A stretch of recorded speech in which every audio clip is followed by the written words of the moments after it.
सुरुवात मेरे से कर. तसं मी नाही म्हणणार. तुमचं भलं झालं की माझं भलं.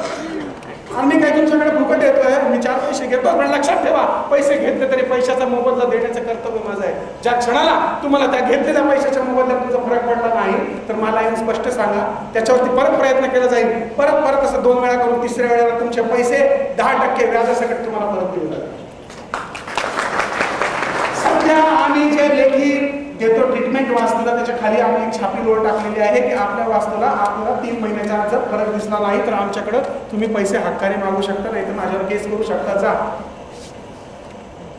तुम्हाला फरक पडणार आणि पडायलाच पाहिजे. माझ्याकडे पुष्कळ उदाहरणं आहेत. मी तुम्हाला पत्र दाखवतो. माझं इंटरव्हलला मी पत्र दाखवतो. माझ्याकडे 4,500 पत्र आहेत की ज्या 4,500 पत्रांमध्ये स्पष्ट उल्लेख आहे की आम्हाला चांगलाच फरक पडला आहे.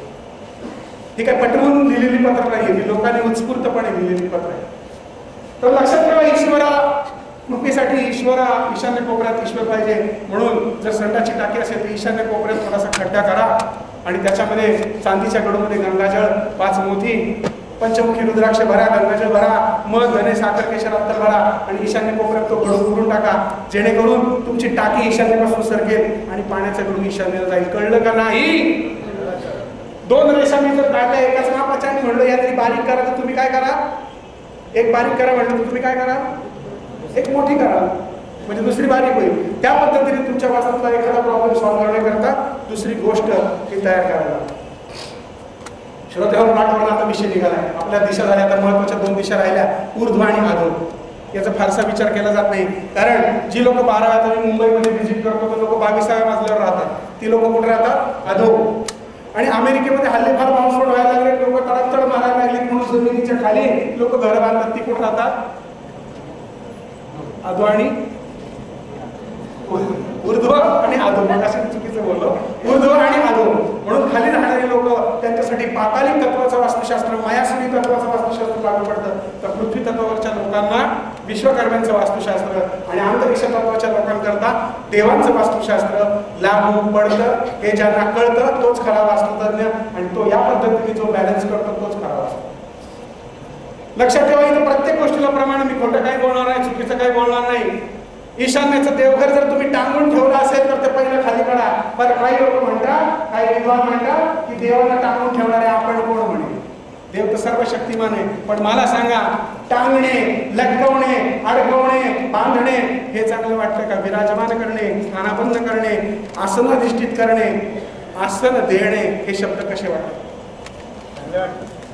म्हणून देव कधीही टांगून ठेवू नये. टांगलेले असतील तर त्याला तुम्ही खाली एल्बो लावून आधार द्या किंवा आधार द्या. देव कधीही टांगायचे नाही. सर्वशक्तिमान असा परमेश्वर तो तुमच्या घरामध्ये जेव्हा येतो, मी जर समजा आता मी तर एक सामान्य माणूस, मी तुमच्या घरात आल्यानंतर मला बाहेर कुत्र जिथं बांधतात तिथं बांध बसाच झाला बस म्हणा असं आदरात त्याने फुलं घेऊन स्वागत करतात, नमस्कार करतात. का तर त्या व्यक्तीला दिलेलं ते महात्म्य महत्व आहे. मग परमेश्वराला तुम्ही असं टांगून ठेवायचं का? नाही.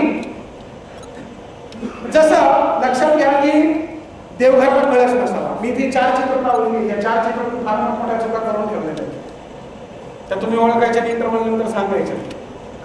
देव कधी उभे नसावे, देवाला कधी कळस नसावा. का कळस नसावा? कारण कळसामधनं मोठमोठ्या ताकदी या कॉन्सेप्ट, जसं की भिंग आपण बघतो, भिंग लहानपणी कागद जाळला का नाही भिंगाने, तशा एनर्जी कॉन्सन्ट्रेट करण्याचं काम हा घरातला देवाला करत असतो. म्हणून त्याला कळस नसावा, कारण त्याच्यावर जर तुम्ही चालत फिरत असाल तर तुम्हाला पायाचे आणि गुडघ्यांचे आजार लागू शकतात. म्हणून देवघराला कळस नसावा. कारण देवाच्या घरात, देवघरात जो आपल्या घरातलं देवघर असतं ते परिपूर्ण नसतं, ते आपल्याकरता असतं. उद्यापासून सगळी लोक येऊन घंटी वाजून नमस्कार करायला लागले चालेल का घरात तुमच्या? म्हणून घरातल्या देवाला कळस नसतं. बाहेरच्या देवाला असावं जिथं सार्वजनिक कोणीही येऊ शकतं. तर असा हा देवघर तुमच्या लक्षात आलं. मग आग्नेयला काय पाहिजे सांगा? अग्नी म्हणजे काय पाहिजे? स्वयंपाकघर, बरोबर. निवृत्तीला तुमचा बेड पाहिजे, वायव्याला मुलांचं बेड पाहिजे आणि ईशान्येला काय पाहिजे? कळलं की तुम्हाला वास्तुशास्त्र? हेच वास्तुशास्त्र आहे. आता तुम्ही म्हणाल माझी रूमच एक आहे, मग अशा वेळेस काय करायचं? तर अशा वेळेस जर चुकीच्या पद्धतीने तुमची घराची रचना असेल तर ती तत्व त्या ठिकाणी निर्माण करून वास्तू तुमची बॅलन्स करायची. मग अशी वास्तू वापरत असताना सगळ्यात पहिला विचार होतो, तो विचार होतो घराच्या जमिनीचा, व्याघ्रमुखी वास्तू. बरोबर. आपण जमिनीचा विचार करत असताना असा मी तुम्हाला एक ऑफर देतो सगळ्यांना. बघा स्वीकार का मागचे पुढचे मागच्या नाही बोलायला सर्वांनी आहे बरं. माझ्याकडे पुणे शहरामध्ये जे लक्ष्मी रोड आहे ना, जाऊ द्या, हा लक्ष्मी रोड राहू द्या, हार्वर्ड रोडचीच वास्तू सांगतो. या हार्वर्ड रोडला मागे 5 गुंठे जागा आहे आणि फक्त 50,000 रुपये गुंठ्यामध्ये देते. किती लोक तयार होतात? अशा आवाज नाही का फायद्याचा सौदा आहे ना हो. 5 गुंठे जागा 50,000 प्रति गुंठा, 25 म्हणजे 2.5 लाखामध्ये तुम्हाला 5 गुंठे जागा हार्वर्ड रोड टच देतो. घेता का? का नाही? का नाही? का नाही त्याचं कारण तुम्हाला सांगतो. मनामध्ये तर आहे पण बोलायचं कसं? कोण सोडणार आहे? नंतर मग कळतं की तिथं विहीर होती आणि तिथं 8 बायांनी जीव दिलेला आहे. तिथं पूर्वी एक घर होतं, तिथं 2-4 मर्डर झालेले आहेत. तिथं 2-4 झाडे आहेत, तिथं 2-4 लोकांनी लटकून घेतलेले आहे आणि फार पूर्वी तिथं स्मशानभूमी होती. आता मी तुम्हाला फुकट देतो, घेता का जागा? 2.5 लाख जाऊ द्या, फुकट पण नको. स्वस्तात मिळतात म्हणून माती पाहणं आवश्यक असतं आणि मातीचं परीक्षण लॅबोरेटरी टेस्टिंगद्वारे होत असतं. बरेचसे वास्तुतज्ञ घर बांधण्यापूर्वी लॅबोरेटरी टेस्टिंग करत नाही. नुसतंच बरोबर सांगतात तुमच्या मातीचं टेस्टिंग झालं पाहिजे. आता मातीचं टेस्टिंग तुम्ही म्हणाल मग पूर्वी कुठं लॅबोरेटरी होती, मग ते टेस्टिंग कसं करायचे? मग याच्यावरती साधा सोपा उपाय. आप्प्याचं भांडं असतं ना, बायांना माहिती आहे आप्प्याचं भांडं. आप्पांचं भांडं नाही, आप्प्याचं भांडं गोल गोल असतं. किंवा आपण हे म्हणून काय ते इडली सारखी भांडी 4-5 गोळा काढायची, त्या वास्तूतली माती उकळून काढायची, ती त्याच्यामध्ये लावायची, गहू ज्वारी बाजरी आणि बार्ली पेरायची. एकावरती तुम्ही पाणी शिंपडायचं, एकावरती तुम्ही गोमूत्र शिंपडायचं, एकावरती तुम्ही मध शिंपडायचं, एकावरती तुम्ही तुमची लघवी शिंपडायची करता. आणि काय उगवते पहिलं ते बघायचं आणि त्यानुसार तुमची वास्तू तुम्हाला कशी दखलावी ठरणार आहे हे कळतं. यासाठी जाणकाराचा सल्ला आवश्यक. तुम्ही साधा उपाय करून पहा. तुमच्या घरामध्ये जर तुम्हाला अस्वस्थता वाटत असेल, भीती वाटत असेल, नैराश्य येत असेल तर तुम्ही आज रात्री तुमच्या कर्त्या पुरुषाच्या नावाइतके उदबत्त्या जाळा. कळलं का किती?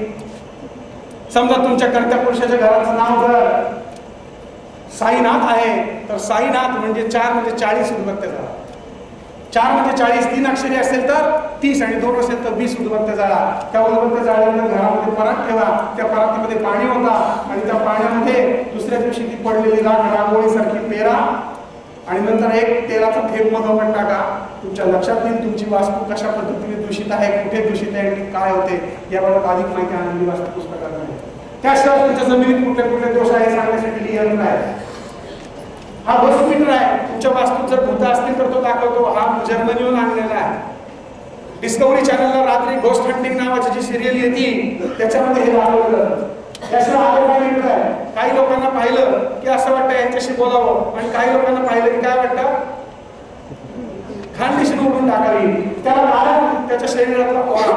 तर हा ऑरा रिडिंग करण्याचं काम हा ऑरा करतो. त्याशिवाय तुमच्या शरीराचं तापमान सतत बदलत राहतं. तसं शरीराला जसं ताप येतो तसा वास्तूला ताप येतो, तो याच्याद्वारे बदलला जातो. हा आहे टेन्शन रॉड. हे टेन्शन्स वास्तूमध्ये काढले जातात. हा याचं होता येतं आणि हा आहे एअररॉड. आपण जर वेळ मिळाला तर इंटरव्ह्यूनंतर याचं परीक्षण करणार आहे. तुमच्या हातामध्ये एअररॉड घेऊन इथं जो माणूस येईल त्याच्या घरात कुठे प्रॉब्लेम आहे तुम्ही सांगू शकेल. हे जर मी तुमच्या घरात आलो आणि तुमच्या घरात जेव्हा हे देतो तेव्हा बऱ्याच लोकांना चक्कर येते, बऱ्याच लोकांना अंधारी येते, बऱ्याच लोकांना पाहायला मुंग्या यायला सुरुवात होतात, बरीचशी लोक चक्कर येऊन पडतात. याचं एक चांगलं उदाहरण म्हणजे कोल्हापूरला आम्ही डॉक्टर जाधव म्हणून आहे, डॉक्टर आहेत, त्यांचा विश्वास नव्हता या गोष्टीवर. पण जेव्हा त्यांनी हा रॉड घेतला त्यावेळेस त्यांचं ब्लड प्रेशर इतकं प्रचंड वाढलं, पुढच्या क्षणाला एकदम कमी झालं. तरुण घाम फुटला आणि ज्यांना अटॅक येते काही परिस्थिती निर्माण झाली. उदाहरणं आहेत, पुरावे आहेत, पुराव्याशिवाय बोलत नाही. त्या व्यतिरिक्त तुम्ही तुमच्या हातामध्ये घेऊन सुद्धा हा प्रयोग करून पाहू शकता. असं पुष्कळशा गोष्टी ज्या आहेत ज्या विज्ञानाने आपल्या पुढे आता आणलेल्या आहेत आणि त्या विज्ञानाचा आधार घेऊन तुमची वास्तू परीक्षण करणाऱ्या व्यक्तीला तुम्ही बोलवा कोणी का असेल.